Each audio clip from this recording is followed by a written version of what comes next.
Indian economy. Now, today we are going to learn about the Indian economy before independence, that is during the British rule.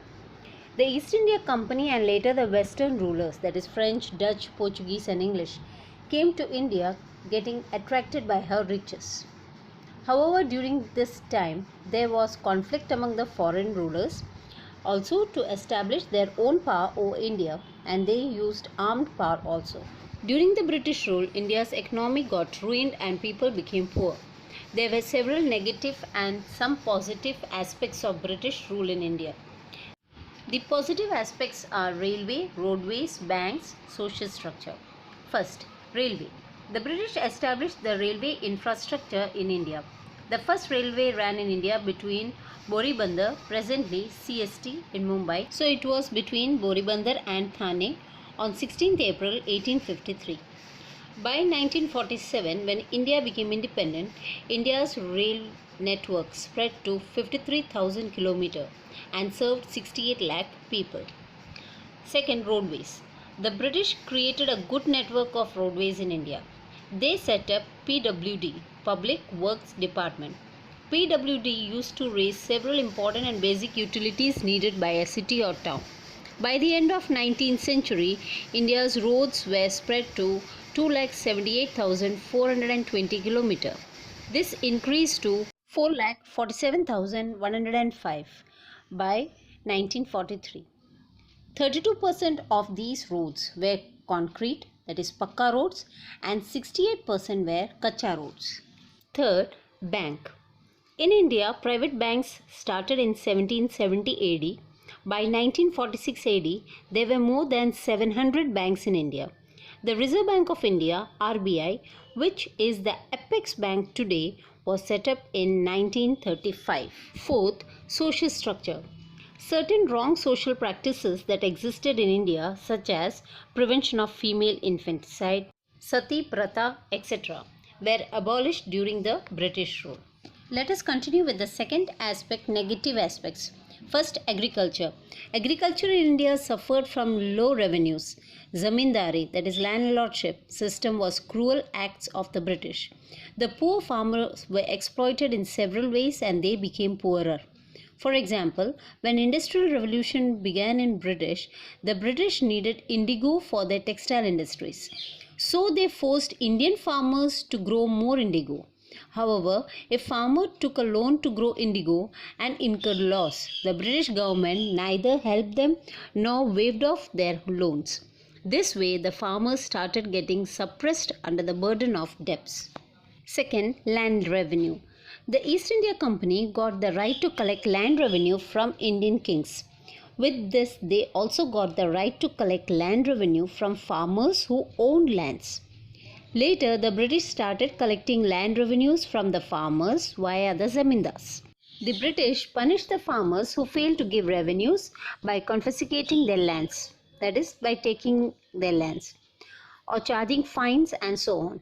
Land revenues were as high as half of the produce of farmers. All these ruined the agricultural economy of India and made it poorer. Third, high rates of taxes. As per a calculation made by Dadabhai Naoroji in 1876, the rich contributed only about 8% of national income as taxes, while the poor Indians contributed 15% of the national income as taxes. Fourth, high rates of excise and customs. The British collected high excise on matchsticks, sugar, steel, silver, and all such commodities. Though salt was easily available and produced in India, the British termed its production illegal. Then they monopolized salt trade, imported salt to India by charging high custom duties and made it an expensive commodity for poor Indians. To suppress the Indian cotton industry, the British levied high custom duty up to 15% on cotton clothes exported from India. On the other hand, the British imported the cotton clothes from Manchester, England at a much lower import duty of only about 2.5%. The British used to buy and export cotton from India at cheap rates to England and after manufacturing clothes from same cotton used to import and sell those clothes in India and earn huge profits. Thus, India's raw material were exported so that British industry could thrive at the cost of Indian industry. Fifth, industrial policy. The period from 1750 to 1830 was a period of industrial revolution in the West. During the period, the East India Company started establishing its rule in India. By 1858, it established its rule completely.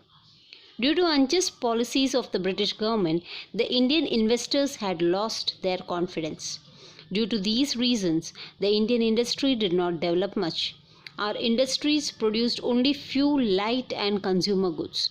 We did not have heavy and basic industries that could produce machines, engineering equipments, heavy chemicals, and other such key products. Sixth, economic exploitation. The British adopted policies to ruin India's economy and fill its own pockets and industries.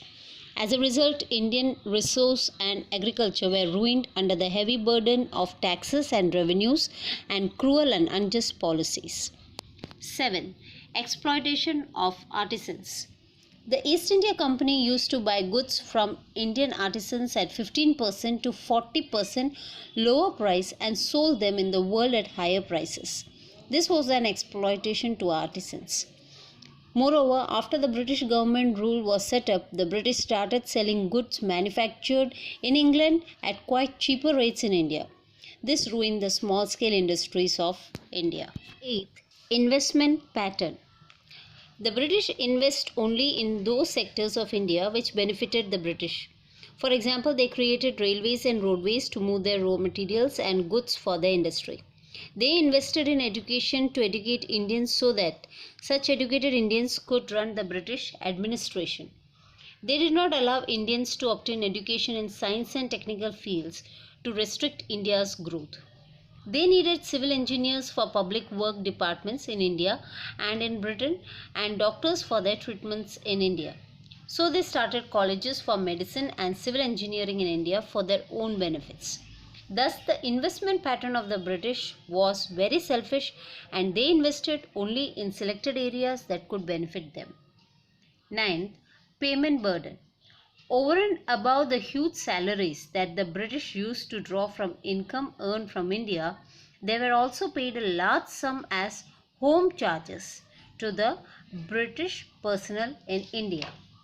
So what is home charges?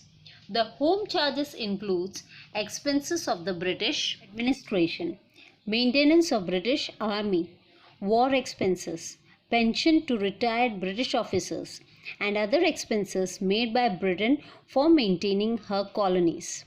The home charges were made of three components. First, interest payment for debts incurred in maintaining Indian colony. Second, interest on the railways. Third, civil and military charges. The British ruined the healthy and prosperous Indian agriculture and economy and made India a very poor country. It came to India for trade but strictly did only those activities which benefited only the British.